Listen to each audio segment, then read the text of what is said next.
Bonsoir, chers amis, chers frères. Nous sommes de retour à la centrale de transmission de l'Institut Vie pour tous, ici à Estancia, Havre-la-Vida.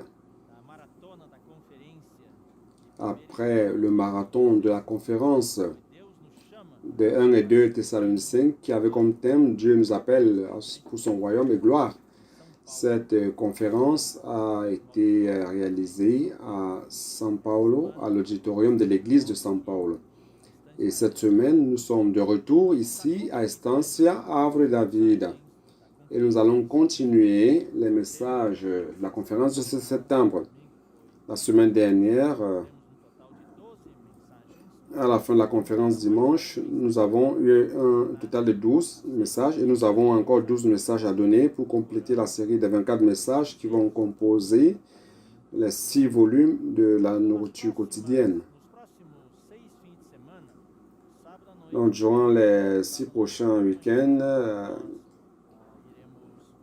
samedi soir et dimanche matin, nous allons donner les autres messages, le reste des messages. Et c'est toujours l'heure de samedi, c'est toujours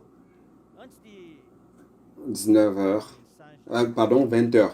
Et dimanche, il y a un changement, c'est 10h30.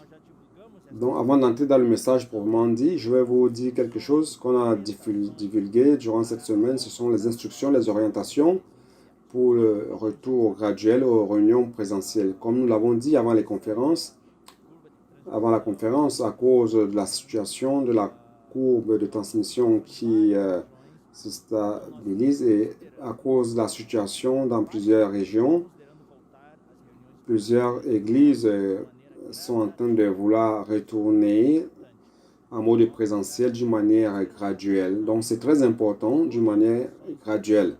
Alors, nous voulons vous passer certaines orientations. Tant qu'il n'y a pas encore une vaccination prête pour une vaccination grand public d'une manière efficace, nous ne pourrons pas donner le feu vert pour que les réunions reprennent. Donc, ça, c'est selon la convenance de chaque église qui va décider. Deuxièmement, nous voulons parler des classifications des zones et des phases que les gouvernements des États établissent dans leur région. Donc, il y a le code de couleur rouge, orange, jaune, vert et bleu. Donc, on doit obéir à cela.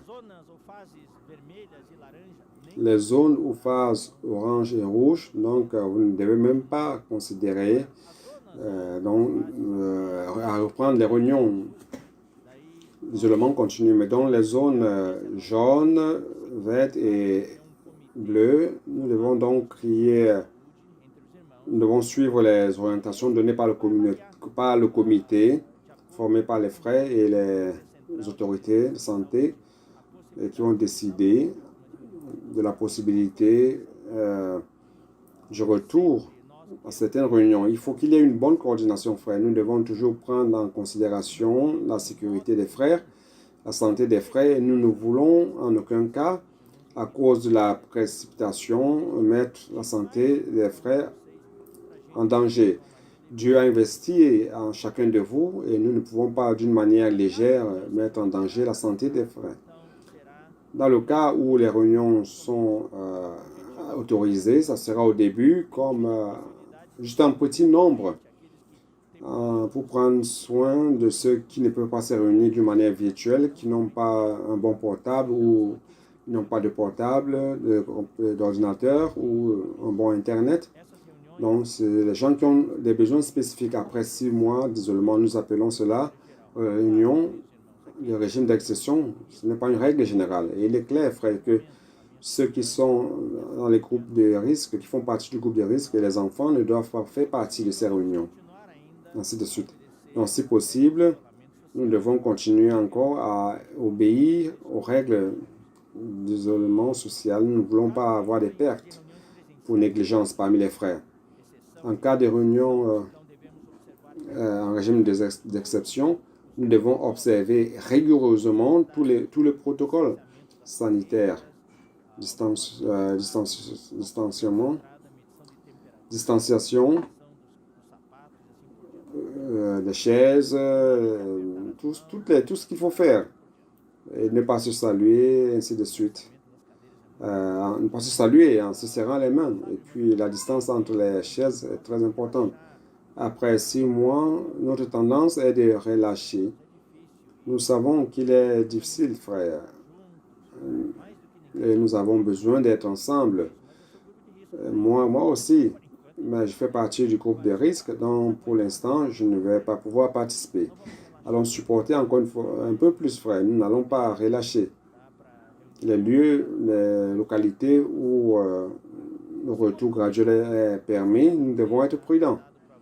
Deuxième communiqué, vous l'avez certainement lu, le bulletin numéro 12 que le comité d'orientation en santé nous a donné.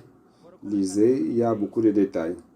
Et le troisième communiqué, par rapport au retour graduel et nos réunions de samedi et de dimanche matin.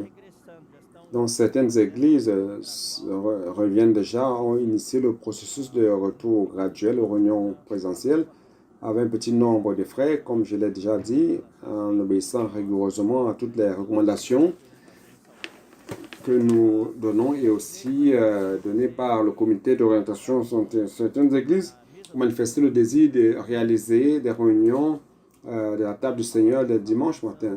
Donc, les frères nous ont contactés et nous fait part de cela à 8h45, 9h pour commencer et terminer vers 10h15. Ils ont demandé car notre réunion devait commencer à 10h15. Et ils veulent terminer leur réunion à 10h15 pour pouvoir regarder le message du frère Pedro donc dimanche matin. Et ils nous ont demandé si on pourrait retourner à leur ancienne heure de 10h30. On a eu la communion et on a décidé pour répondre à leurs besoins. Donc dimanche matin, le début de la parole du matin, c'est 10h30.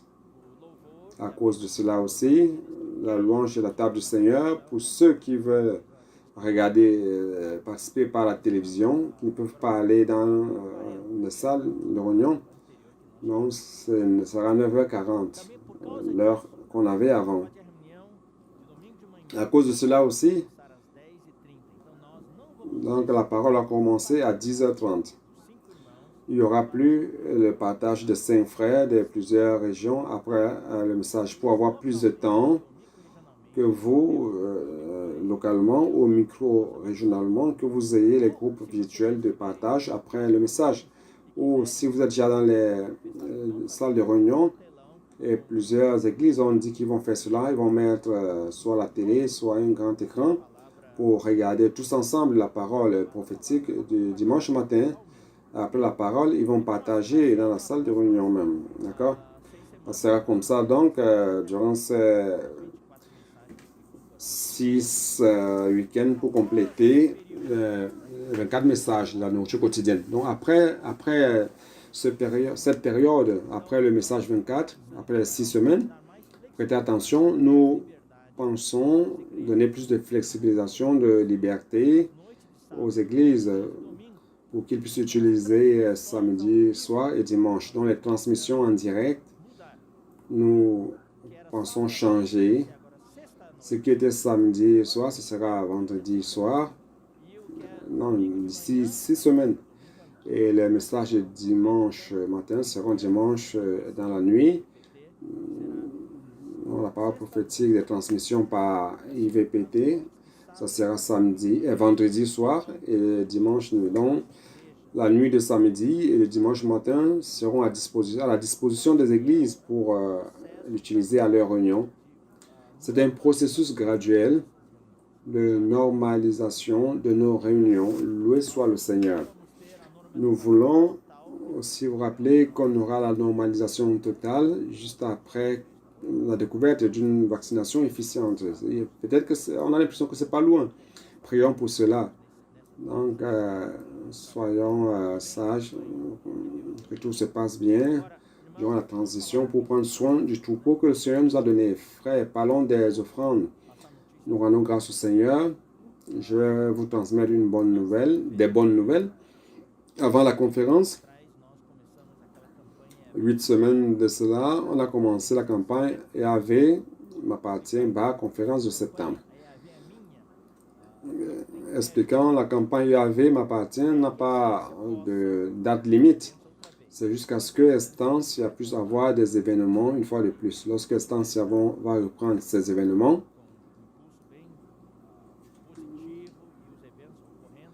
et avec une marche bien positive par rapport aux événements, donc nous pourrions à ce moment-là interrompre cette campagne EAV m'appartient. Et entre-temps, nous devons donc continuer avec cette campagne.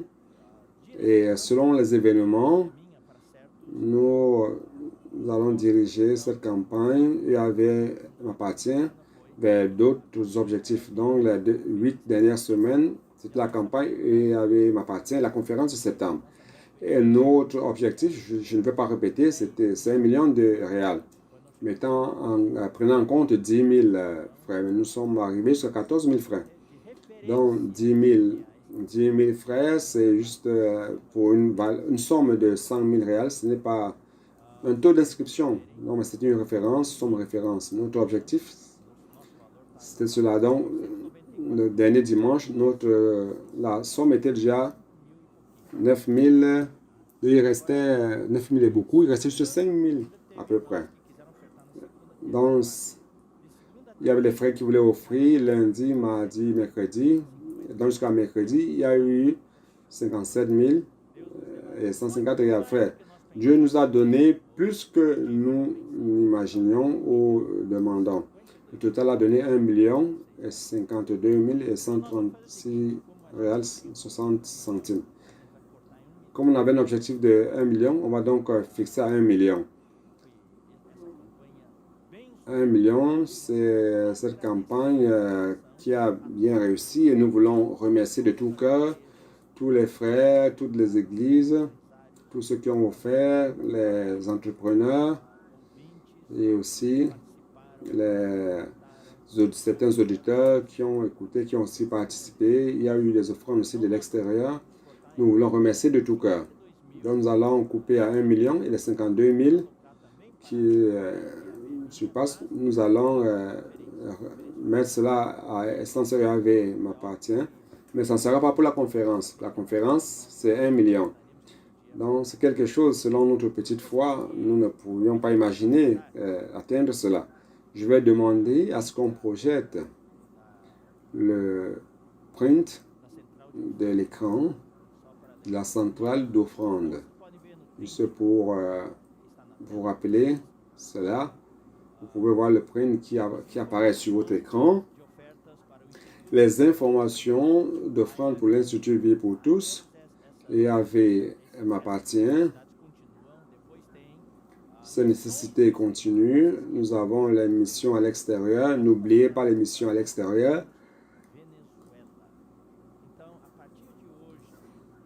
Il y a quelques semaines de cela, nous avons inclus le Venezuela. Donc, à partir d'aujourd'hui et durant encore quelques semaines, nous allons nous focaliser sur les nécessités du Venezuela. Je voulais vous dire rapidement, frère, toutes les conférences internationales, on a eu des offrandes spéciales pour le Venezuela. La situation, les gens n'en parlent même plus parce que c'est devenu quelque chose de normal. C'est une situation de manque, tout est en manque d'aliments, manque de services. Durant la conférence, les frères étaient heureux, ils regardaient les messages et après il y a eu coupure de courant. Ils ont perdu le message. Manque de médicaments, de carburant, de tout, transport, d'eau dans la maison, tout est en manque. Donc, frères, nous voulons que vous sachiez que nous subvenons aux besoins des frères avec des offrandes autour de 140 frères, les coopérateurs, les ouvriers, les frères responsables. Donc, pour que vous sachiez, frères, la somme pour certains frères, pour qu'ils ne sortent pas de leur pays et qui restent là pour prendre soin des frères, car beaucoup sont sortis du Venezuela, beaucoup de frères, Peut-être dans votre localité où vous me regardez, il y a des frères qui sont avec vous, des frères top qui ont des dons qui fonctionnent, qui ont le ministère. Ils ont eu du travail ici, donc nous essayons de maintenir les frères là-bas. Et pour cela, on doit subvenir à leurs besoins. Certains frères reçoivent, vous savez combien? 75 réals. C'est réel pour subvenir à leurs besoins là-bas. C'est très peu. Certains 100 réals, 200, 500, si la famille est plus grande. Donc, frère, nous voulons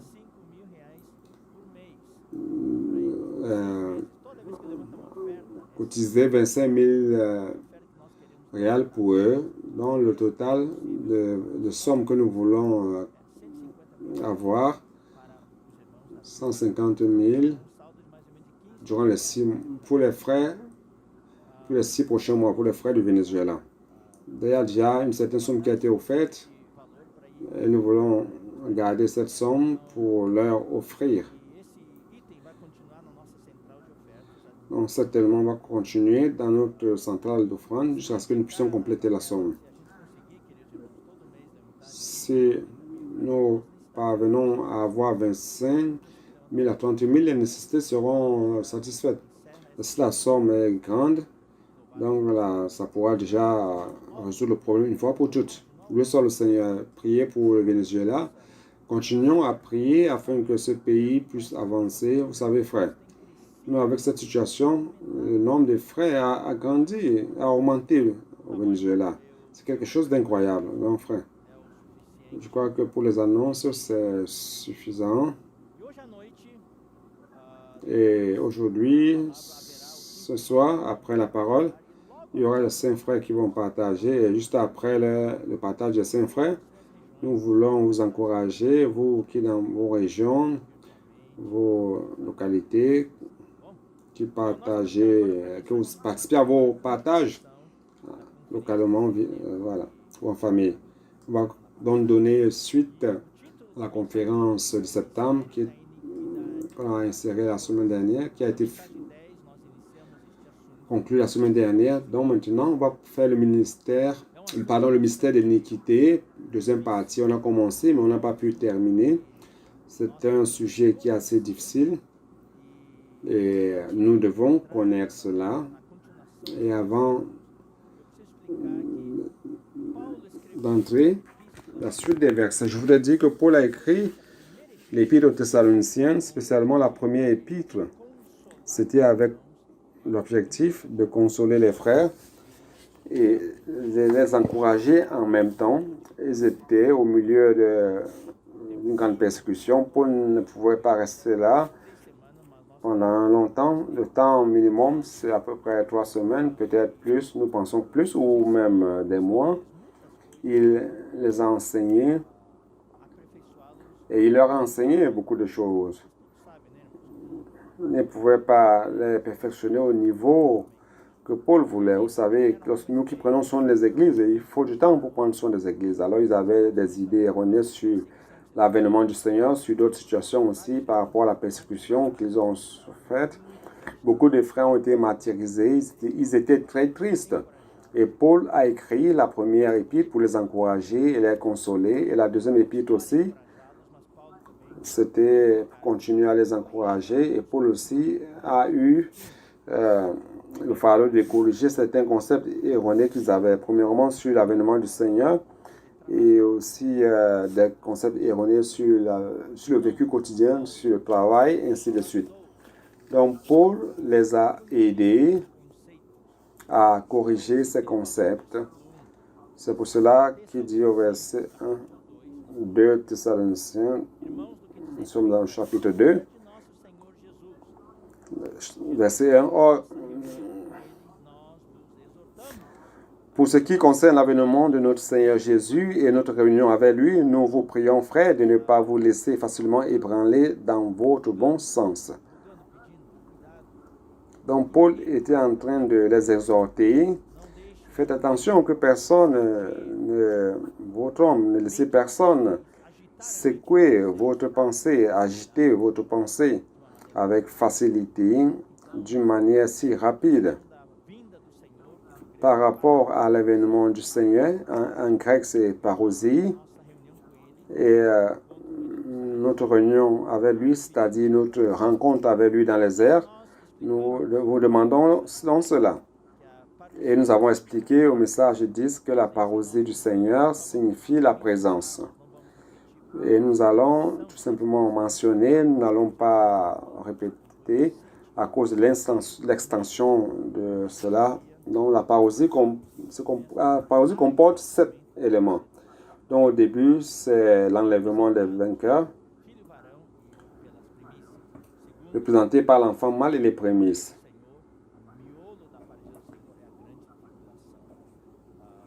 Et l'apogée de la parousie du Seigneur, c'est la grande tribulation. Les saints sont enlevés jusqu'au 3e ciel, au trône de Dieu.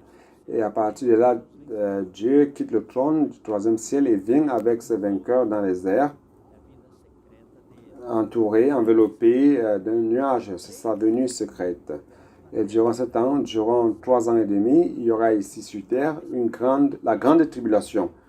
Troisièmement, à la fin de cette période de 3 ans et demi, Christ descendra jusqu'à dans les airs. Il ne sera plus enveloppé de nuages et tout le monde le verra. Le quatrième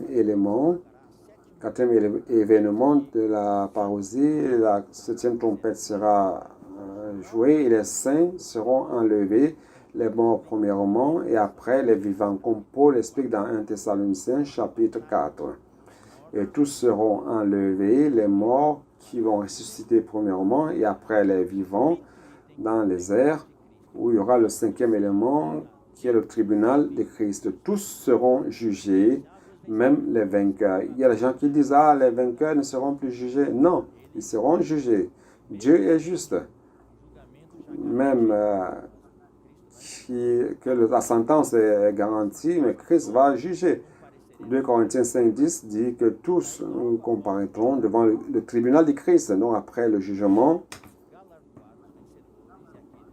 le Seigneur va récompenser les vainqueurs et ceux qui n'ont pas mûri, selon Matthieu 25, la parabole des vierges, et ceux qui n'ont pas multiplié leurs talents seront mis de côté. La Bible dit qu'ils seront lancés dans les ténèbres de l'extérieur où il y a les pleurs et les grincements de dents durant une période de 1000 ans. Durant cette période, ils vont mûrir. Et pendant ce temps, il y aura dans les nuages les noces de l'agneau. Christ va se marier avec l'église vainqueur. Et après cela, l'événement qui va se passer rapidement, Christ va apparaître ici sur terre avec son armée, ces vainqueurs qui sont aussi la fiancée de Christ. Et il y aura donc la bataille d'Armageddon. Et Christ, après avoir vaincu l'Antéchrist, le faux prophète et son armée, qu'il va jeter dans le lac de feu, l'Antéchrist et le faux prophète. Donc, Christ sera à Jérusalem où il établira son trône. Et il va réunir sur la Terre Sainte tous les Juifs dispersés dans tous les coins du monde. Et ce trône qu'il va établir à Jérusalem, il va juger les incrédules vivants. Et Matthieu 25 dit qu'il va séparer les brebis, les boucs. C'est ça la parousie du Seigneur. On ne va rien projeter aujourd'hui, mais je vais expliquer rapidement. Chaque fois que nous parlons de l'avènement du Seigneur, principalement par rapport à l'enlèvement, à l'Antichrist, qui est si détaillé ici dans ce chapitre 2 de Thessaloniciens, nous devons mentionner les 70 semaines de Daniel. Donc, je vais ici essayer rapidement de localiser dans la ligne du temps la grande tribulation, durant laquelle l'homme d'iniquité dont nous parlons maintenant, dans 2 Thessaloniciens, dont le fils de la perdition va se manifester. 70 semaines de Daniel donc, sont comme ceci, chaque semaine. Rappelez-vous, ce n'est pas 7 jours, mais c'est 7 ans. Donc 70 semaines, c'est 490 semaines. C'est ça le chronogramme, la ligne du temps que Dieu a donné au peuple d'Israël. Il a révélé cela à Daniel. Dans la Bible, dit dans Daniel chapitre 7, il dit clairement Je vais ouvrir.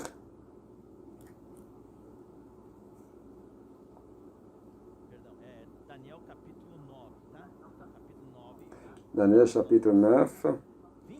Je vais juste mentionner les versets 24 à 27. Daniel 9, 24 à 27. C'est le passage de 70 semaines de Daniel.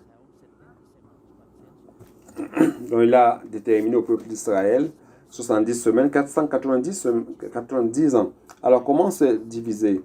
7 semaines plus 62 semaines. Et à la fin, encore 7 semaines. À la fin, pardon, une semaine. Je répète, 7 semaines plus 62 semaines. Et à la fin, une semaine. Donc 7 plus 62, ça fait 69. Plus 1, ça fait 70 semaines. Quand commencent ces 70 semaines? Lorsque le roi Artaxerxès de Perse ordonne la reconstruction de Jérusalem.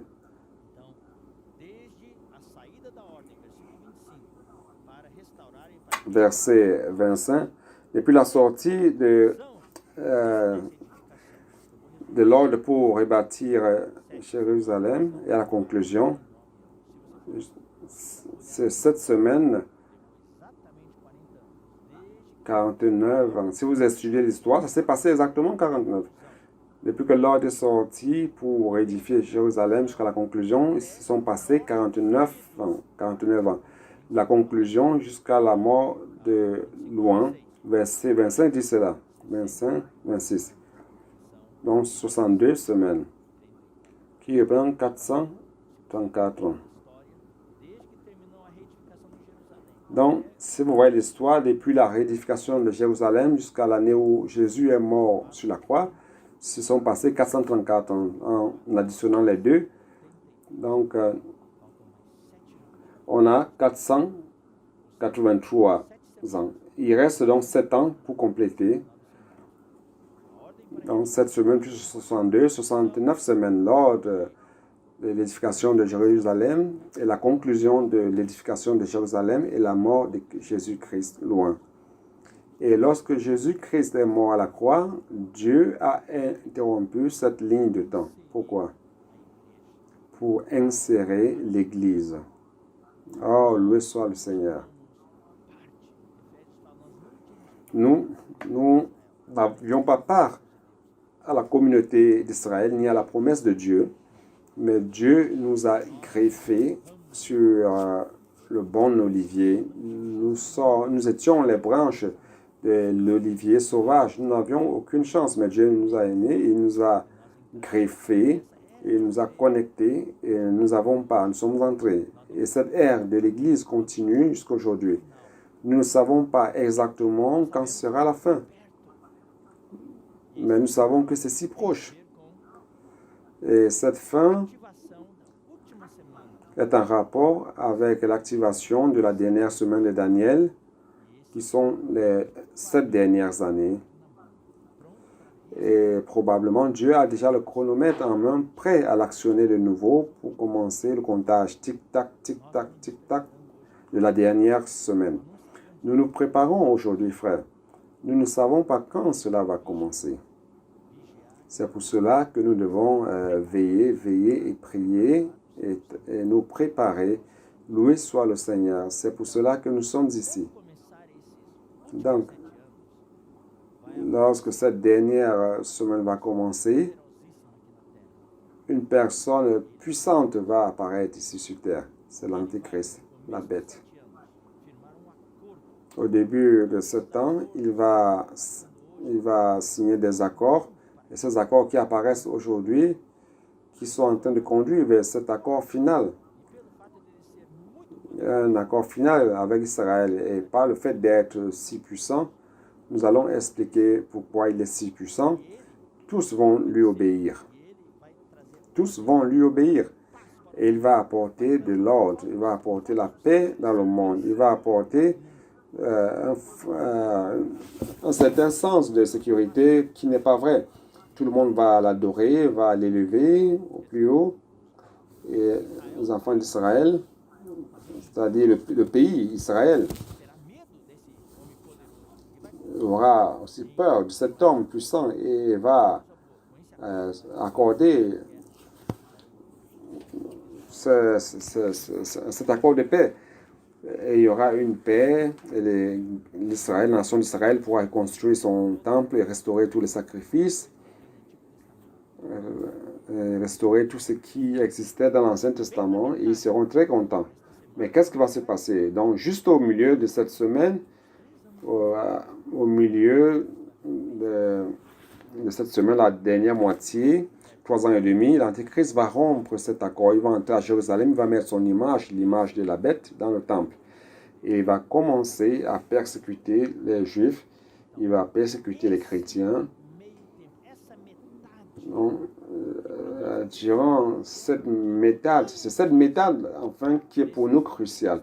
Parce que juste un peu avant ces derniers 3 ans et demi, que nous ne savons pas, que nous ne saurons même pas, c'est là où il y aura l'enlèvement afin que nous échappions à la grande tribulation. Seuls les vainqueurs seront enlevés.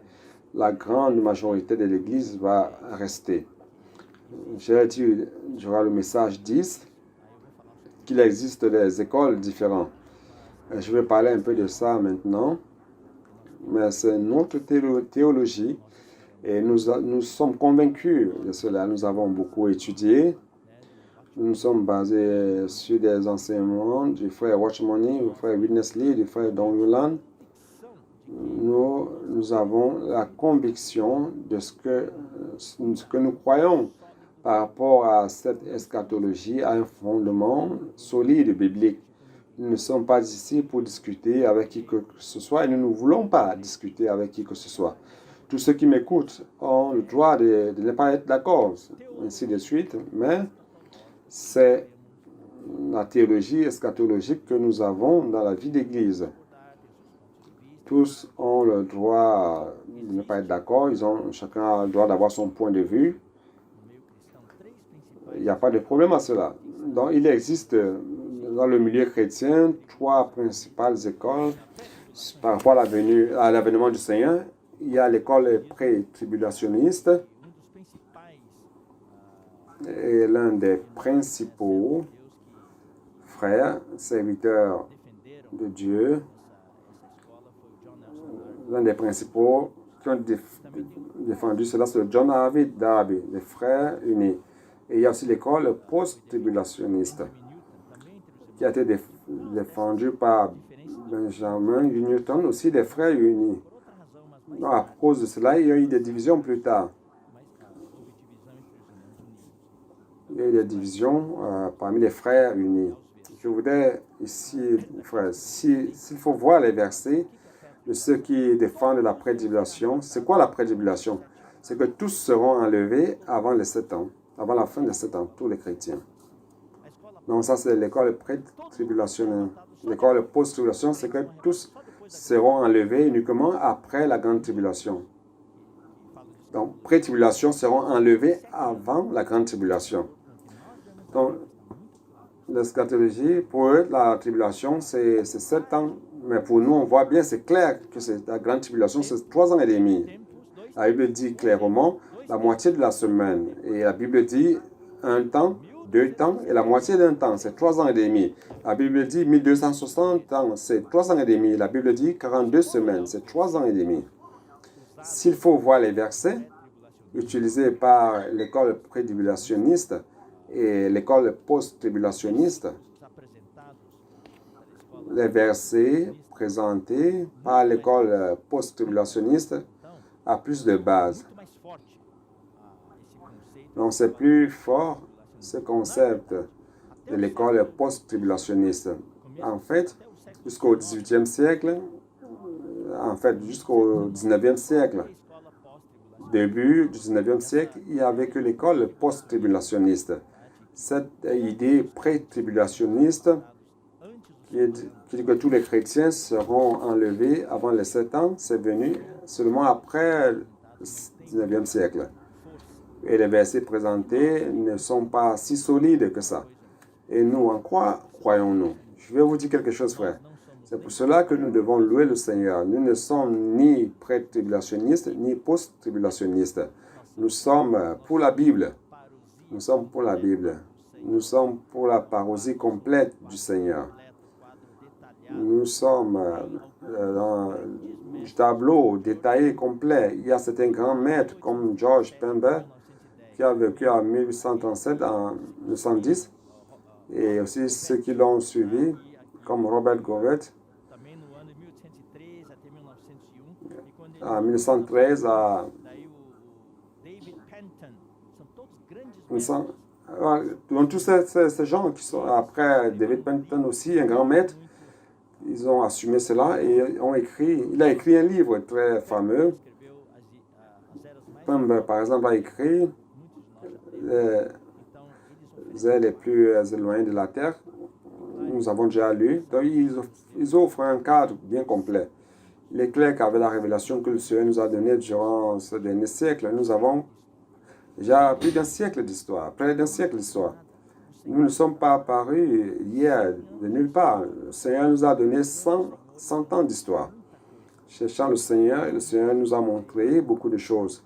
Nous avons aujourd'hui une idée complète.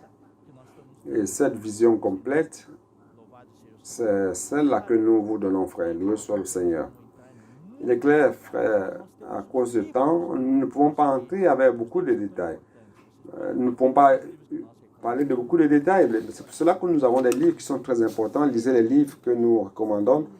L'éditeur Avril David a une série de livres, de bons livres sur l'avènement du Seigneur. Je voudrais dire, frère, notre objectif n'est pas de discuter les doctrines scatologiques, ceci ou cela, et personne ne peut être certain de certaines choses. Donc nous ne sommes pas ici pour discuter.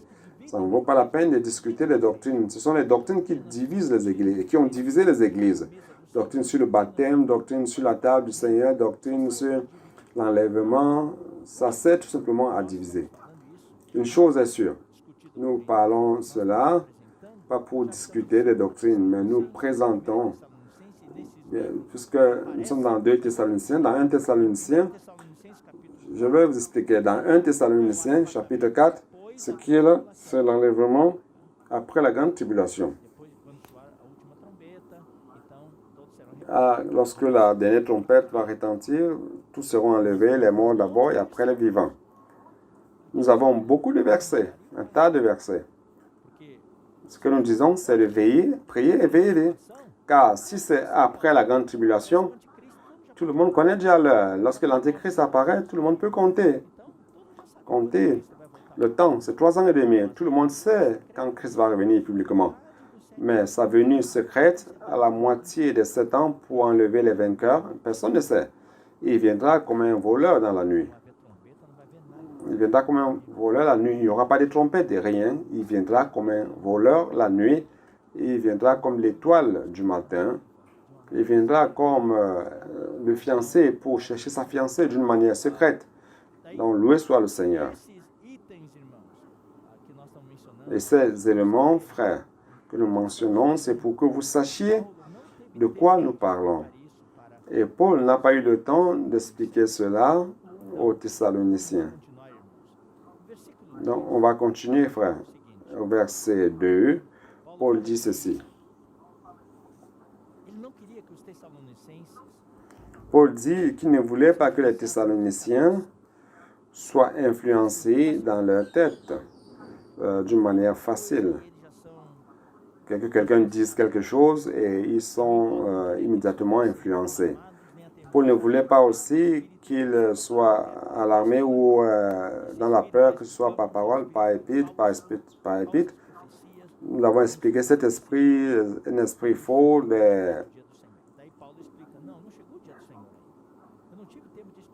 Il dit, ou par quelques lettres, ou qu'on dirait venir de nous, comme si le jour du Seigneur était déjà là. Donc, verset 3, que personne ne vous séduise d'aucune manière. Car il faut que l'apostasie soit arrivée auparavant.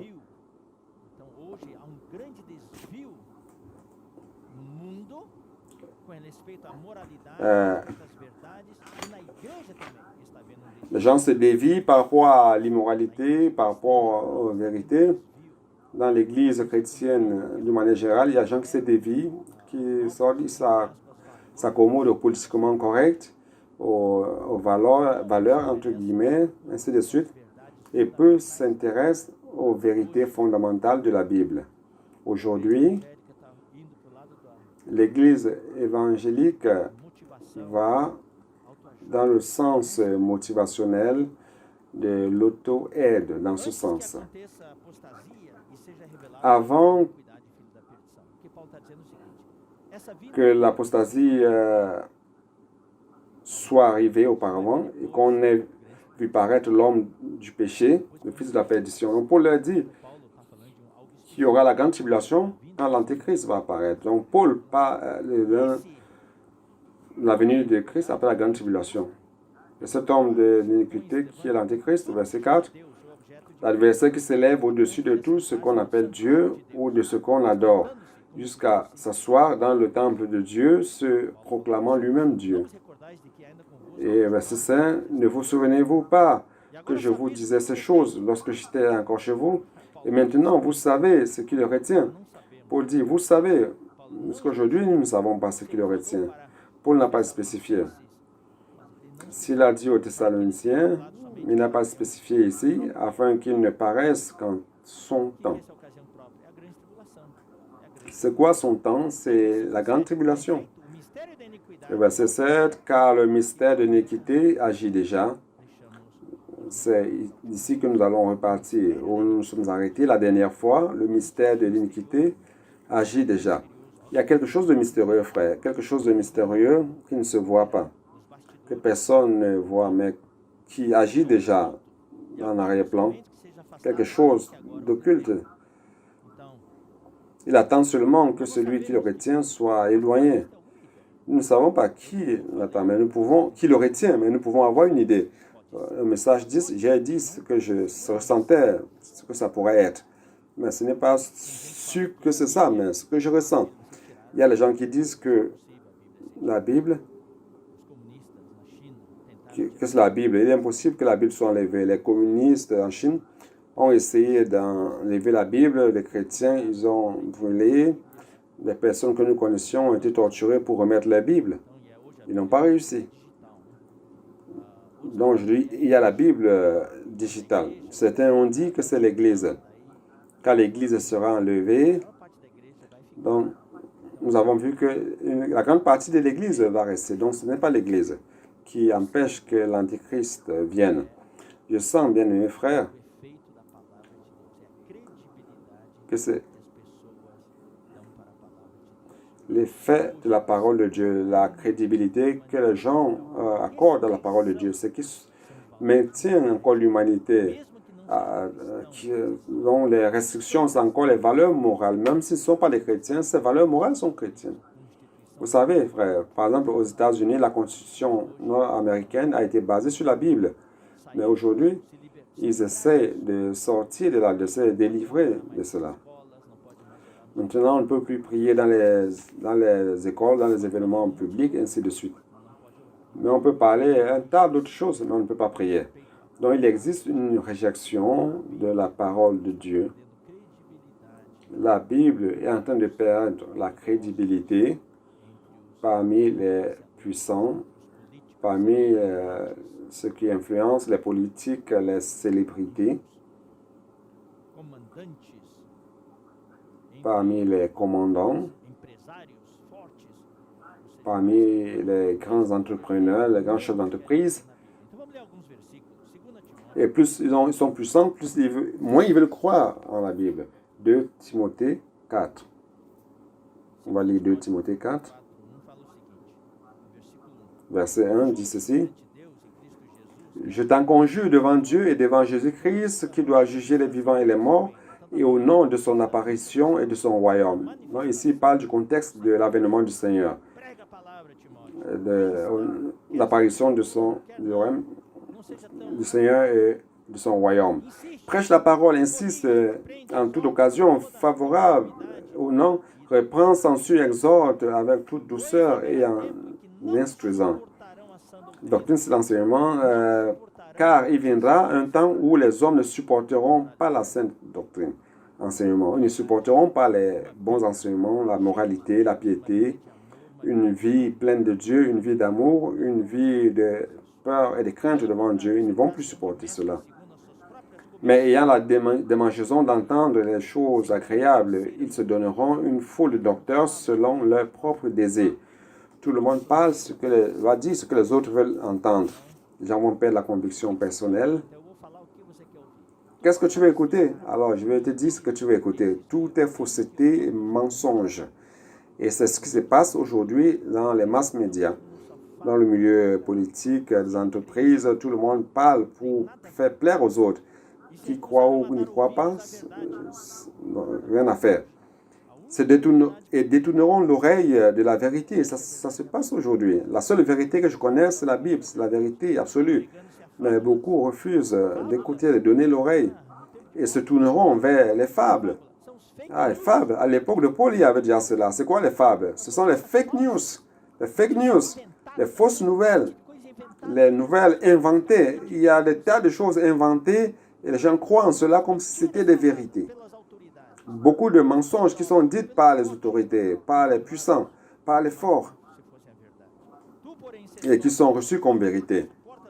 Mais toi, sois sobre en toutes choses, supporte les souffrances, fais l'œuvre d'un évangéliste, remplis bien ton ministère. Allons lire Tite chapitre 1, versets 13 et 14. Ce témoignage est vrai. C'est pourquoi reprends-les sévèrement, afin qu'ils aient une foi saine, et qu'ils ne s'attachent pas à des fables judaïques et à des commandements d'hommes qui se détournent de la vérité. La tendance, c'est que les gens veulent s'impliquer davantage dans ces fables, ces fake news, des nouvelles inventées pour tromper le public.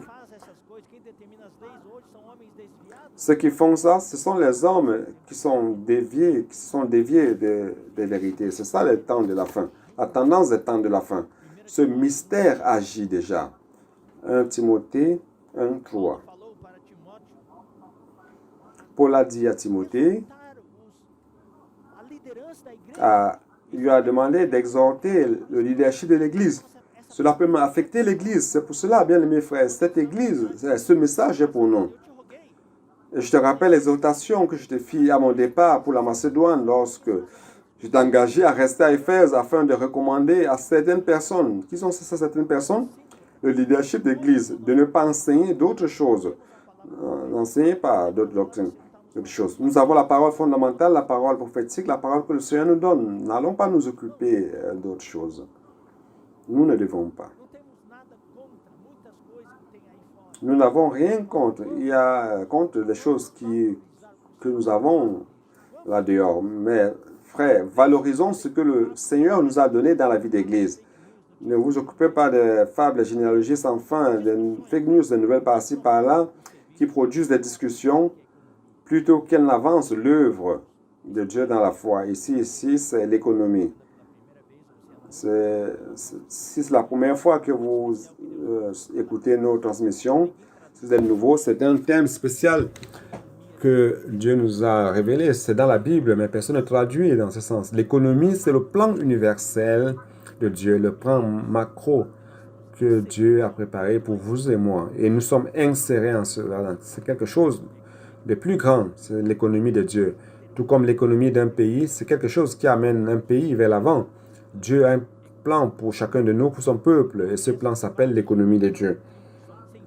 Donc ces fables et généalogies sans fin causent tout simplement des problèmes et ne nous amènent pas à promouvoir l'économie de Dieu, mais promeuvent des discussions. Alors, qu'est-ce que nous devons faire? C'est d'avoir cette vision gouvernante. Cette vision gouvernante, la parole de Dieu, la direction, c'est ça qui retient encore les choses. Aujourd'hui, nous devons professer la parole de Dieu, mais viendra un jour où il n'y aura plus de restrictions. Personne ne voudra plus rien savoir à propos de Dieu. Aujourd'hui, il y a encore une certaine crainte de Dieu. C'est ça qui retient encore. Les gens ont encore une certaine conscience. Mais il viendra un moment où les valeurs morales vont complètement disparaître et les gens ne voudront même plus écouter les consciences. leur propre conscience. Alors l'Antichrist va apparaître. Ce mystère de l'iniquité va se manifester et c'est un rapport à l'homme du péché qui est dans 2 Thessaloniciens 2, 3. C'est l'homme de l'iniquité. Il n'est pas encore apparu, mais le mystère de l'iniquité est en train de le pavimenter le chemin afin qu'il apparaisse. Donc, il y a des gens qui travaillent dans l'ombre déjà, tout comme le COVID-19.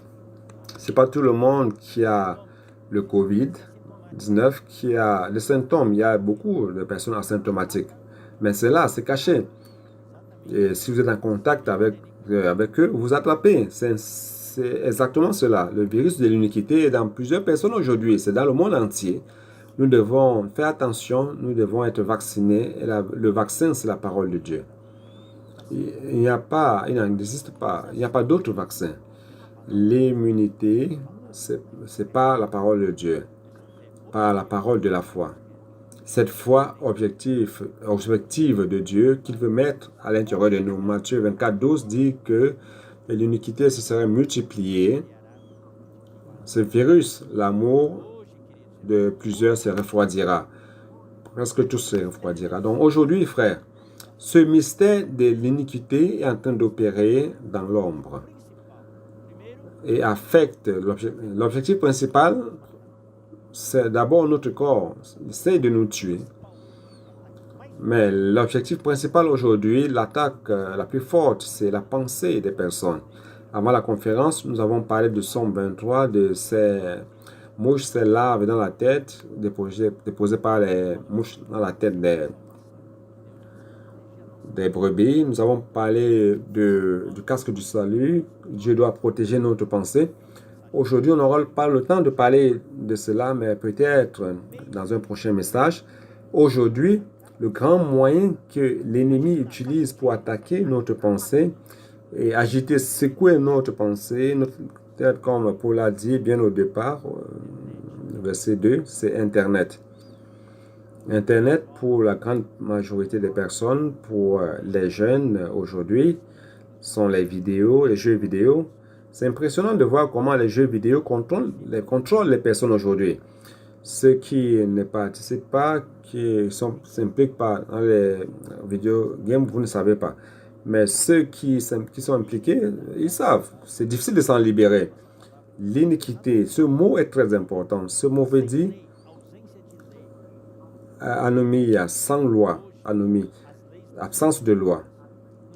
Aujourd'hui, les lois sont en train d'être détruites. Il n'existe plus de loi. Avant, il y avait la moralité qui retenait les personnes dans le mariage, qui restreignait les personnes dans le mariage. Aujourd'hui, tout est possible. C'est la liberté totale, indépendance. Il n'y a plus de loi. Ça, c'est l'iniquité. Verset 8. Donc, l'iniquité sera réellement révélée. L'homme du péché, le Seigneur Jésus le tuera à l'épée de sa bouche et l'annulera, le détruira. Donc, la venue du Seigneur. Donc, c'est cet homme du péché, c'est celui du verset 3. Ce sont des synonymes. Qui est-il? Il ne suivra aucune loi. C'est pour cela qu'il a appelé l'iniquité. X, ça veut dire saint. Et équité, c'est un rapport à la loi. Il ne suit aucune loi. Il ne se soumet à aucune loi. C'est pour cela qu'il a une puissance illimitée. Qu'est-ce qui retient les personnes aujourd'hui? Qu'est-ce qui restreint les personnes? C'est la loi. Une personne qui ne veut rien savoir de la loi, qui ne soumet à aucune loi, a une très grande puissance. C'est pour cela que les gouvernants corrompus sont très puissants, car ils ne sont sous aucune loi, ils ne suivent aucune loi. Ils utilisent leur puissance et ils marchent sur tout, sur toutes les lois. 2 Thessaloniciens 4. Donc, ils s'élèvent contre tout ce qui s'appelle Dieu. Donc, Dieu serait sa restriction. C'est ça le principe satanique. Quand Satan s'est rébellé contre Dieu, il voulait prendre la place de Dieu. Elle s'élève contre tout ce qui s'appelle Dieu, l'objet de culte, d'adoration, au point de s'asseoir sur le sanctuaire de Dieu, se montrant comme Dieu. Ça, c'est l'unique. Il ne se soumet pas, il n'a pas de loi, il ne suit aucune loi, il ne se soumet à aucune loi. Mais le Seigneur, verset 8, le Seigneur dit, lorsque le Seigneur paraîtra dans le nuage, donc à la bataille de Armageddon, le Seigneur ne détruira pas le souffle, ses pneumons, dans le souffle de sa bouche. Alors on lit certains versets, on va lire Job 4, 9.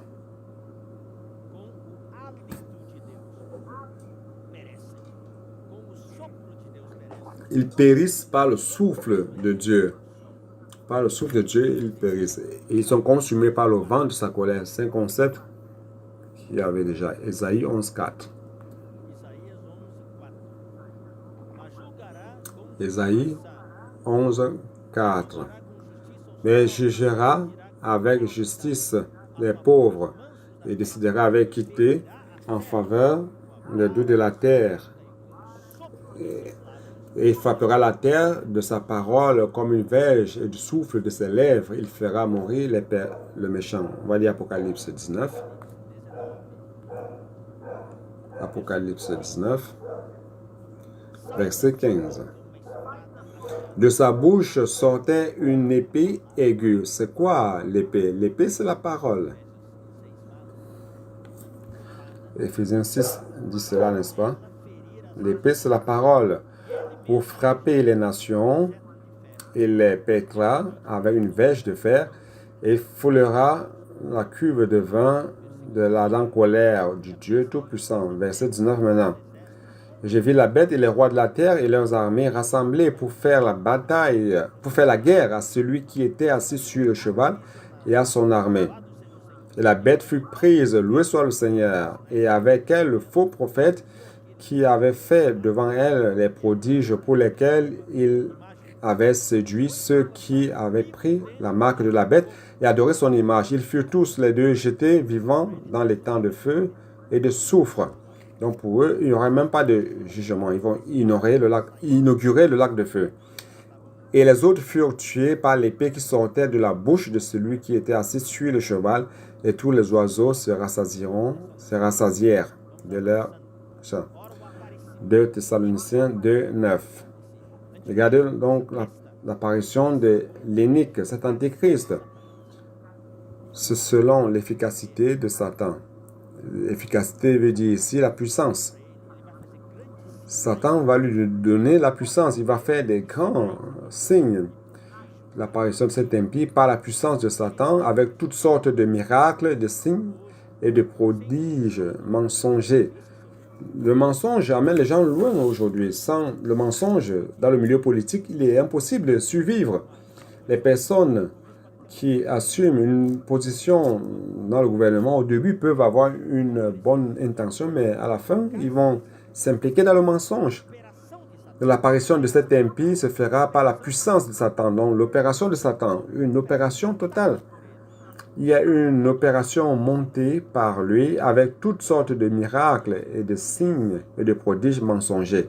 On va lire Apocalypse 13, verset 2.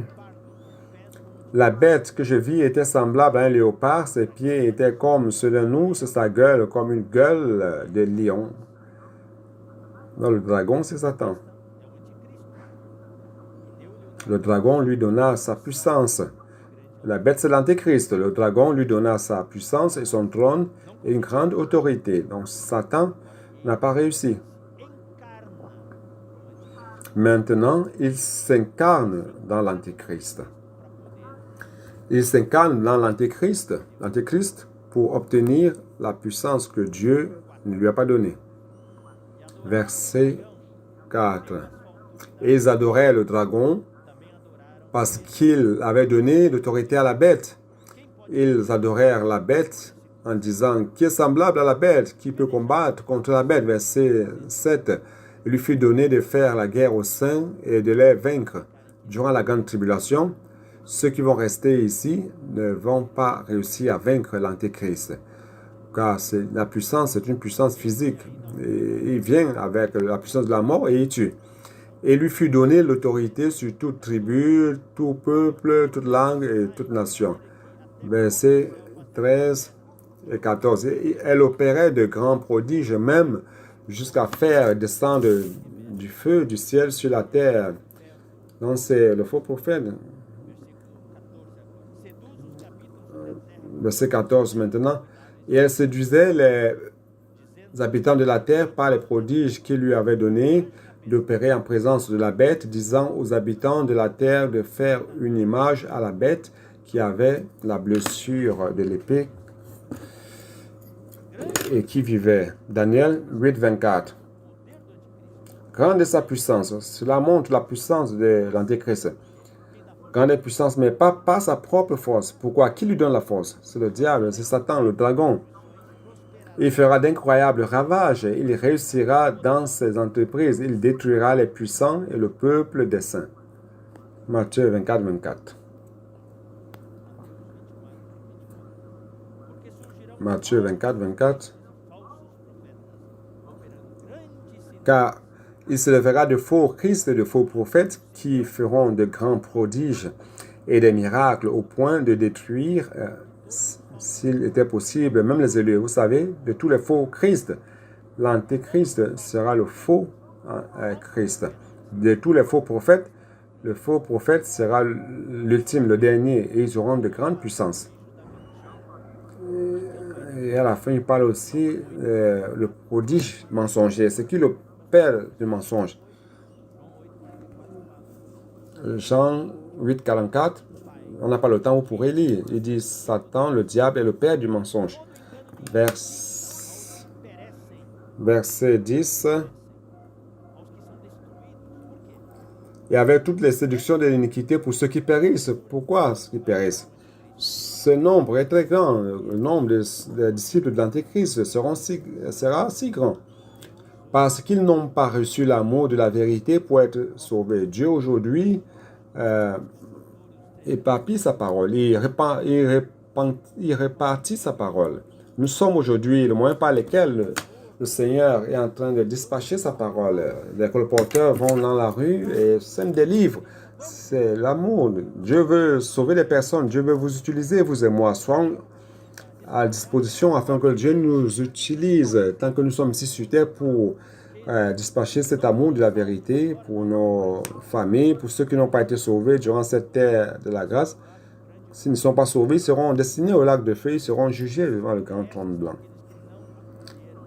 Ceux qui périssent parce qu'ils n'ont pas reçu l'amour de la vérité pour être sauvés. Dieu veut sauver tout le monde. Dieu désire que tous les hommes soient sauvés. 1 Timothée 2, 4. Et qu'ils parviennent à la pleine connaissance de la vérité. Ceux-là qui périssent, c'est ceux qui sont dans 1 Corinthiens. Allons lire. 1 Corinthiens 1, 18.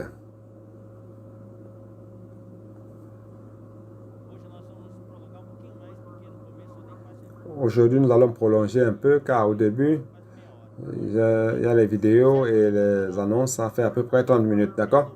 Car la prédication de la croix est une folie pour ceux qui périssent. Ceux qui périssent. Ils écoutent la paresse et disent, ah, ça c'est la folie, je ne veux pas l'accepter. 2 Corinthiens 2. 2 Corinthiens chapitre 2, versets 15 et 16. Nous sommes en effet, 2 Corinthiens 2, 15 et 16. Nous sommes en effet pour Dieu la bonne odeur de Christ. Vous voyez donc. Parmi ceux qui sont sauvés et parmi ceux qui périssent, notre présence, lorsque nous avons Dieu et que nous sommes en esprit, notre présence définit le destin des personnes. Soit les personnes se sauvent ou alors elles se perdent. Aux uns, une odeur de mort donnant la mort, aux autres, une odeur de vie donnant la vie. Et qui est suffisant pour ces choses? Allons prier afin que Dieu nous donne la puissance de l'Esprit Saint. Afin que lorsque nous ouvrons la bouche, que les gens puissent recevoir le Seigneur Jésus, et que cela soit pour eux le parfum de Christ pour ceux qui se sauvent. Et que nous soyons pour eux un arôme de vie, une odeur de vie pour la vie. 2 Corinthiens 4, 3. Si notre évangile est encore voilé, il est voilé pour ceux qui périssent. Allons prier afin que notre évangile ne soit pas voilé, que le Seigneur puisse ouvrir les yeux de leur cœur. Verset 11. Aussi Dieu leur envoie une puissance d'égarement pour qu'ils croient au mensonge. Comme ils n'ont pas accueilli l'amour de la vérité pour être sauvés, donc Dieu leur envoie la puissance d'égarement. Et ça les amène à mentir. Et ils vont chercher des mensonges et ils croient aux mensonges.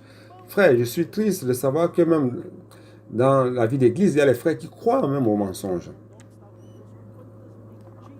Quand le frère Dong était avec nous, combien de mensonges ont été dits sur lui et les personnes ont cru en cela. Jusqu'à aujourd'hui, il y a des mensonges qui sont diffusés. Je ne sais pas si je dois parler même de cela. Parfois, je dis les chats, les personnes vont là et commentent. Enfin, les commentaires, pas les chats, les commentaires. Et les gens mettent des mensonges nous accusant.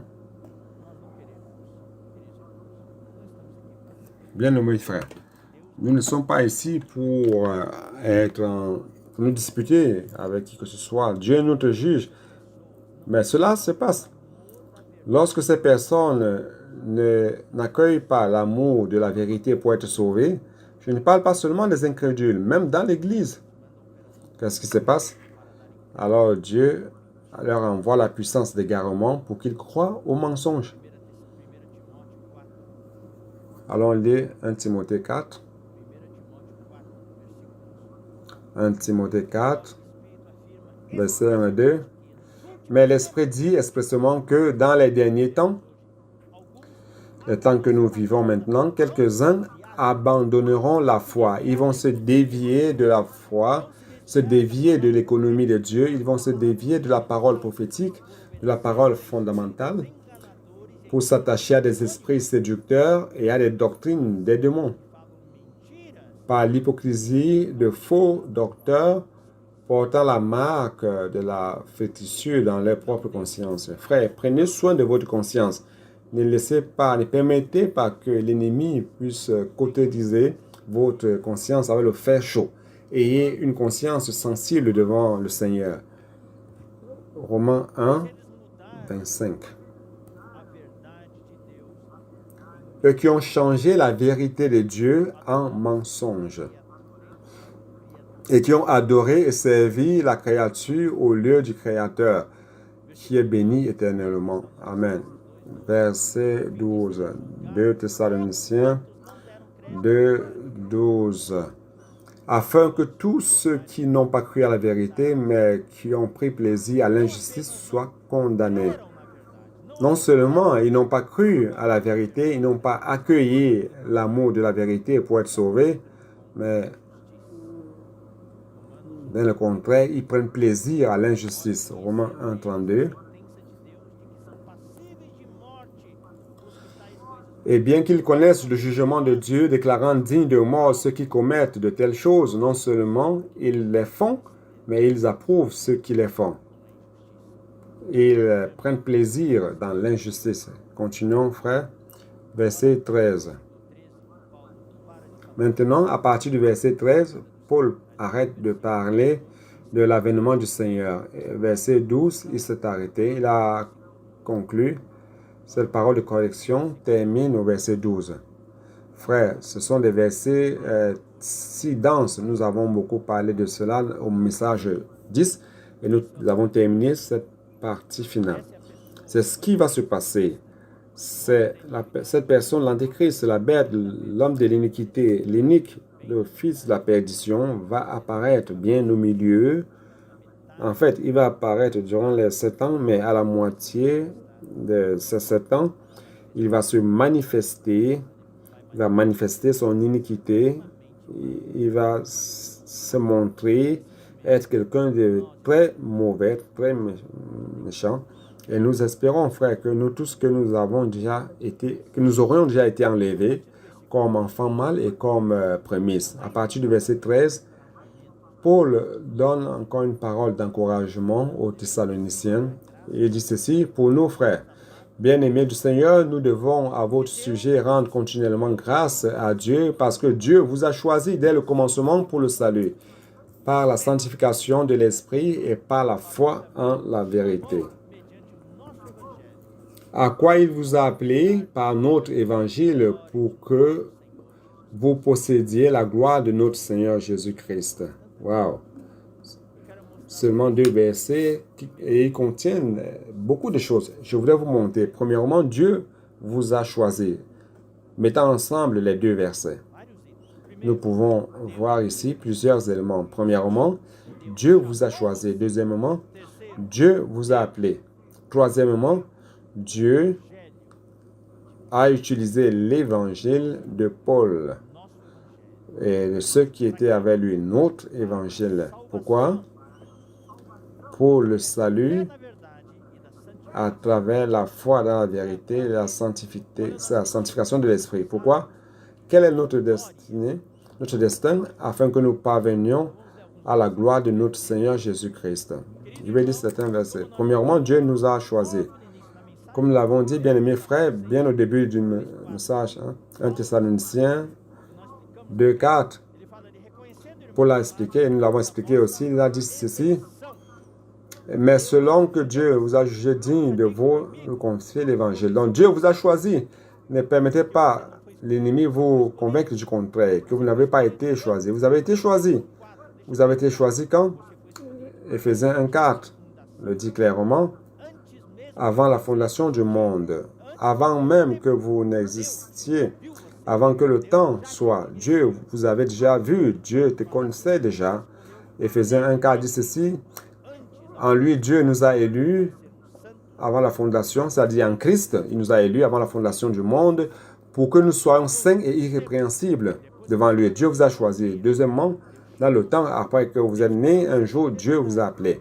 Dieu vous a choisi, il vous a élu dans l'éternité et un jour dans la ligne du temps, Dieu vous a appelé. 1 Thessaloniciens 2:12. 1 Thessaloniciens 2:12. De marcher d'une manière, donc vous exhortant, vous consolant, vous conjurant de marcher d'une manière digne de Dieu. Qui a fait quoi?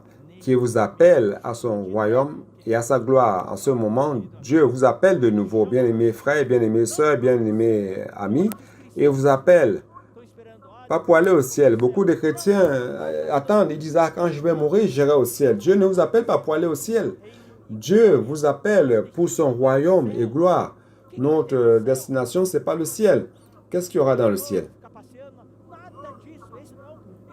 Et des routes d'or, on va marcher, on va se balader. Non, ça c'est le concept pagan qui a été introduit dans le christianisme. Donc, ce que Dieu veut, c'est vous unir à lui, vous connecter à lui pour toujours. Il vous appelle pour son royaume et gloire. Gloire à Dieu, loué soit le Seigneur. 1 Pierre 5:10. 1 Pierre 5:10. Comme de bons 10.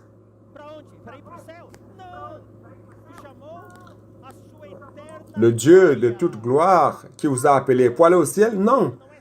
En Jésus-Christ, à sa gloire éternelle. Le concept divin, ce n'est pas le ciel, ce n'est pas un lieu. Ce n'est pas un lieu. C'est Dieu, c'est une personne, c'est Dieu. Il vous a appelé à sa gloire éternelle après que vous aurez souffert un peu de temps. Comme maintenant on souffre un peu, vous perfectionnera lui-même, vous affermira, vous fortifiera, vous rendra inébranlable. Au verset 14, à travers notre évangile, il dit, il vous a appelé, comment? À travers l'évangile, la bonne nouvelle, comme je l'ai dit dans les messages 9 et 10. Nous sommes ici, qu'est-ce que nous faisons en fait? Nous vous prêchons l'évangile, vous qui nous écoutez, nous vous prêchons l'évangile. Nous vous annonçons les bonnes nouvelles. Dieu nous appelle à travers notre évangile, l'évangile des apôtres qui est dans la Bible.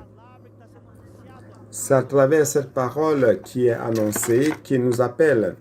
Loué soit le Seigneur. 1 Thessaloniciens 1:5.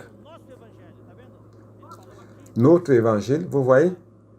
ici au verset 14, vous appelez à travers notre évangile.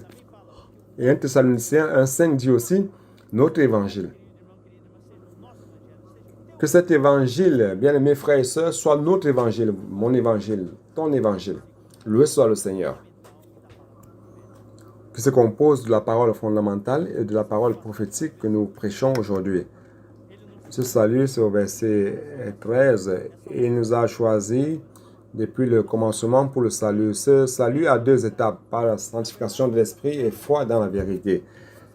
La foi dans la vérité, premièrement, vous croyez à la parole du Seigneur, vous écoutez la parole, comme aujourd'hui, vous écoutez la parole du Seigneur, et vous croyez en la parole du Seigneur. Et lorsque cette parole entre en nous, comme cette illustration de ce camion de foi qui apporte la parole objective, qui apporte la révélation de Dieu dans votre foi subjective, qui est dans votre esprit, là, à l'intérieur de vous, dans votre cœur. Et cette foi, lorsqu'elle est mise dans votre cœur, il y a une réaction qui se passe. Et nous sommes transformés, et cette transformation est appelée ici sanctification de l'esprit. La sanctification, c'est lorsque Dieu vous sature, Dieu vous remplit de sa vie, de sa nature. Et votre foi, qui au début est petite, commence à croître. Et remplit tout votre esprit et entre dans votre âme, va saturer votre pensée, émotion et volonté.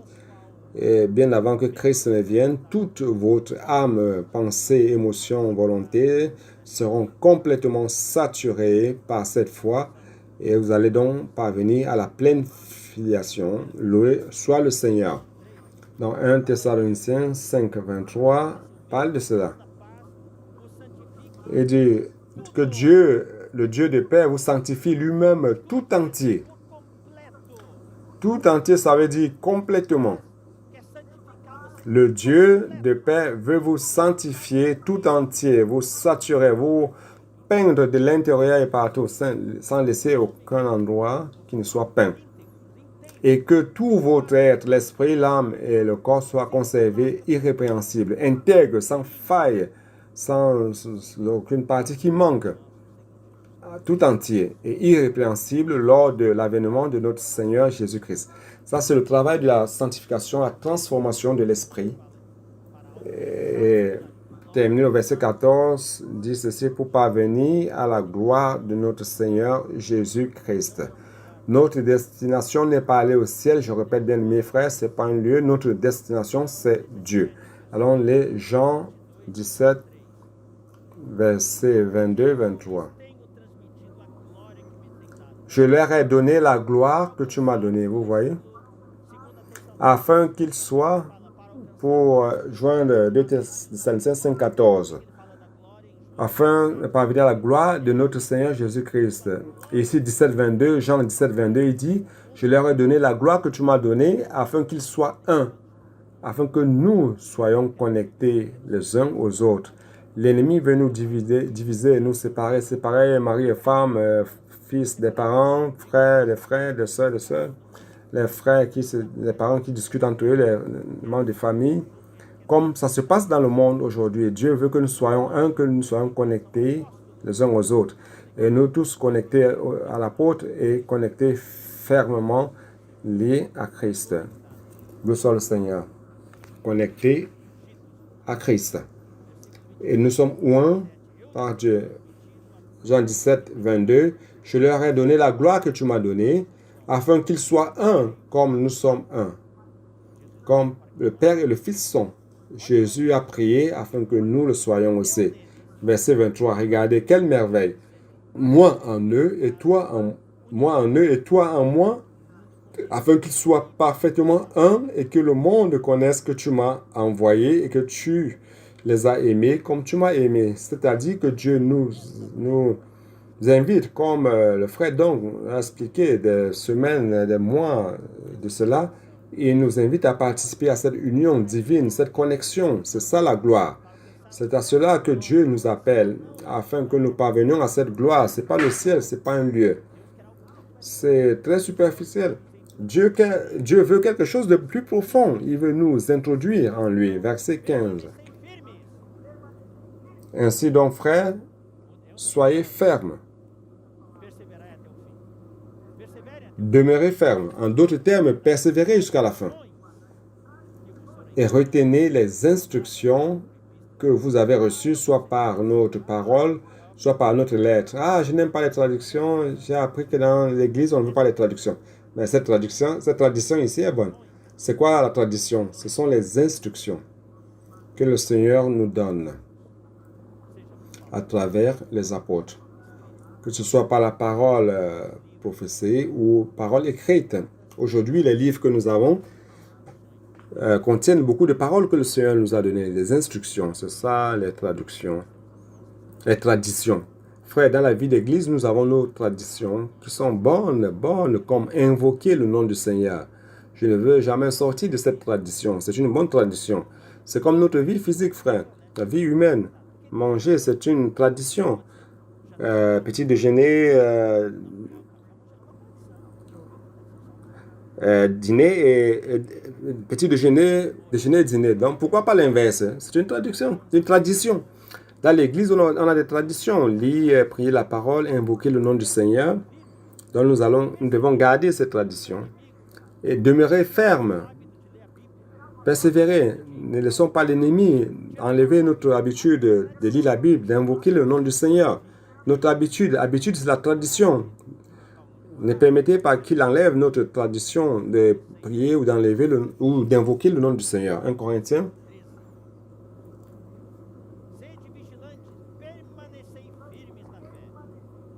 1 Corinthiens 16, 13. Veillez, demeurez fermes dans la foi, soyez des hommes, fortifiez-vous. Ouais, demeurez fermes. Philippiens 4, 1. Philippiens 4, 1. C'est pourquoi, mes bien-aimés et très chers frères, vous qui êtes ma joie, ma couronne, demeurez ainsi fermes dans le Seigneur, mes bien-aimés. Allons demeurer fermes, frères. Utilisant les termes bien communs. Allons supporter un peu plus. Supportons. Supporte, frère. Supporte, sœur. Je sais qu'il y a beaucoup de sœurs et même des frères qui, à cause de la pandémie, peu à peu, nous, grâce au Seigneur, nous allons revenir aux réunions présentielles, mais grâce à cette pandémie, isolement social, il y a des sœurs, des frères qui pleurent tout le temps. Ne vous sentez pas condamné. Supportez. Supportez. Nous allons tous ensemble traverser cette vallée de l'ombre de la mort et parvenir à l'autre côté. Tradition. 2 Thessaloniciens 3, 6. Nous vous recommandons, frères, au nom de notre Seigneur Jésus-Christ, de vous éloigner de tout frère qui vit dans le désordre. Un frère qui veut vous amener, vous éloigner d'une vie d'église normale, d'une vie chrétienne normale, éloignez-vous de lui. Et non selon les instructions ou la tradition que vous avez reçues de nous.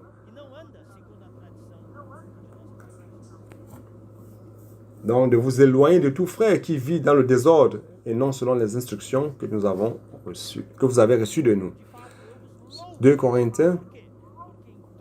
1 Corinthiens 11, 2. 1 Corinthiens 11, 2. Je vous loue de ce que vous vous souvenez de moi à tous égards et que vous retenez mes instructions telles que je vous les ai données. Donc, tout ce que Paul faisait, il faisait exactement la même chose, tout ce que Paul leur a enseigné. Je voudrais vous dire ceci, frère, nous avons notre tradition dans l'Église. Je ne parle pas des mauvaises traditions, des bonnes traditions dans la parole, dans les hymnes. Nous avons nos traditions dans les hymnes. Il est clair que nous pouvons améliorer, mes frères, nous avons notre identité.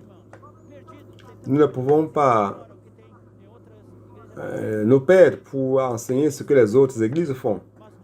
C'est bien, elles ont les traditions, ces églises, mais nous avons notre tradition, nos hymnes, frères. Pardonnez-moi.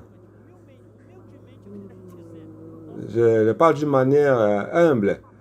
Nos hymnes sont top. Il y a un contenu puissant. Nous ne devons pas avoir honte de nos hymnes. Chantons nos hymnes libérant l'esprit, proclamant Les hymnes, c'est comme le football. Le Brésil avait sa tradition de football. Ils ont voulu faire comme les Européens. Ils ont perdu le football art. Aujourd'hui, regardez, match de football au Brésil n'est même plus intéressant. Ils ont perdu leur art, ils ont perdu leurs caractéristiques, leur identité, leur tradition. Nous ne pouvons pas perdre notre tradition dans l'Église. Verset 16. Oh, notre Seigneur Jésus-Christ, que notre Seigneur Jésus-Christ lui-même et Dieu notre Père qui nous a aimés. Pourquoi il dit cela? Parce que les deux sont un et qui nous a donné par sa grâce une consolation éternelle et une bonne espérance. Wow! L'espérance ici, c'est l'espérance de la gloire. Christ en nous, l'espérance de la gloire. Colossiens 27. L'espérance de l'avènement du Seigneur. Ici, il dit la consolation éternelle. Donc, une consolation, un encouragement éternel. Il y a dans aucune épître où Paul parle de cela, sauf ici. C'est un encouragement éternel. L'encouragement que nous avons, car vous et moi, nous avons la vie éternelle. La prochaine fois que vous serez découragé, regardez-la à l'intérieur de vous. Regardez la vie éternelle qui est en vous, qui croit, qui est en train de... Christ est en train de venir de l'intérieur de vous. Vous vous rappelez, on a dit au message 10 que quand Christ reviendra, il viendra du ciel et d'un autre côté aussi, de l'intérieur de vous. Regardez à l'intérieur et soyez encouragés. C'est un encouragement éternel. Vous avez une vie éternelle en vous. Si vous avez un diamant qui vaut 1 million de réals dans votre poche, au moment où vous êtes découragé, vous mettez la main dans la poche, vous sortez ce diamant, vous le regardez, vous allez sauter très haut. Nous avons quelque chose de plus précieux que le diamant, qui est notre esprit. Verset 17. Console vos cœurs, encourage vos cœurs et vous affirme en toute bonne œuvre et en toute bonne parole. Dans ce passage, depuis le verset 13 au 17, Paul donne un encouragement additionnel aux Thessaloniciens. On va lire 2 Thessaloniciens 3:3. Je parle maintenant de la confirmation. Le Seigneur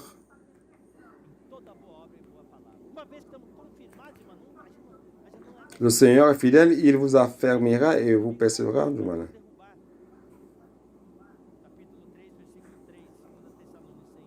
Verset 2 Thessaloniciens 3:3. Le Seigneur est fidèle, il vous affermira. Bien-aimés frères et sœurs qui m'écoutez en ce moment, Dieu va vous affermir et il vous préservera du malin. Le malin veut vous déstabiliser, le malin veut vous arracher, mais Dieu va vous affermir. 1 Thessaloniciens 3:13. Afin d'affermir vos cœurs pour qu'ils soient irréprochables dans la sainteté devant Dieu, notre Père, lors de l'avènement de notre Seigneur Jésus avec tous ses saints. Lorsque Jésus viendra, il viendra avec tous ses saints vainqueurs. Gloire soit le Seigneur. Qu'il affermit votre cœur en sainteté, dans la sainteté. Et pour terminer, 1 Pierre 5:10. Le Dieu de toute grâce qui vous a appelé en Jésus-Christ à sa gloire éternelle, après que vous ayez souffert un peu de temps, vous perfectionnera lui-même, vous affermira, vous fortifiera, vous rendra inébranlable. Ici, affermir, c'est confirmer. Gloire soit le Seigneur, il va nous confirmer, nous fortifier et nous rendra inébranlables. J'espère que ce message va nous encourager tous. D'un côté, le Seigneur nous a vaccinés contre le mystère d'iniquité, nous montrant qui est cet inique, cet antichrist, cet homme d'iniquité qui va apparaître là, bien devant, et il va s'élever contre tout ce qui vient de Dieu. Il va essayer de contaminer tout le monde. Faites attention, bien-aimés frères et sœurs, allons nous préserver. Et de l'autre côté, le Seigneur, à travers Paul, nous encourage, nous montrant qu'il nous a choisis, nous a appelés, il est en train de nous sauver. Et à travers l'évangile que nous prêche, il veut nous amener à parvenir à la gloire de notre Seigneur Jésus-Christ. Qu'il puisse confirmer chacun de nous consoler et encourager nos cœurs afin que nous demeurions fermes. Nous allons terminer par la prière et il y aura les 5 frères qui vont partager. Et demain matin, à 10h30, ne perdez pas, ne manquez pas la rencontre avec le frère Pedro donc pour continuer ces messages. Seigneur Jésus, nous te remercions une fois de plus pour l'avertissement, pour la vaccination, afin que nous ne soyons pas aveugles ni ébranlés par quoi que ce soit, que nous écoutions et qui ne sont pas basés sur ta parole. Seigneur, nous voulons connaître ce qui va se passer au temps de la fin, afin que nous puissions nous préparer et avancer. Ta parole, l'évangile. Seigneur, sauve-nous de toutes les influences du ministère de l'iniquité. Ne nous laisse pas influencer. Seigneur, nous voulons être vaccinés, immunisés par ta parole. Seigneur, merci parce que tu nous as choisis, tu nous as appelés à travers ton évangile pour parvenir à la gloire de notre Seigneur Jésus-Christ, qui nous sauve aujourd'hui à travers la vérité de ta parole, la sanctification de l'Esprit. Merci beaucoup, Seigneur. Confirme chaque frère, chaque sœur. Ne laisse personne être découragé. Nous encourage, Seigneur, car nous avons la vie éternelle. Encourage-nous par l'encouragement éternel. Merci beaucoup. Fortifie chacun et console et guérit les malades. Console les cœurs et fortifie le cœur de ceux qui ont les êtres chers à l'hôpital ou qui ont perdu des êtres chers, Seigneur. Tu connais la douleur qu'ils ressentent, que tu puisses les consoler et les encourager, Seigneur. Merci beaucoup. Continue de nous parler. Bénis aussi la réunion de demain matin. Nous avons prié et nous bénissons au nom du Seigneur Jésus. Amen. Et à la prochaine opportunité, frère. Amen.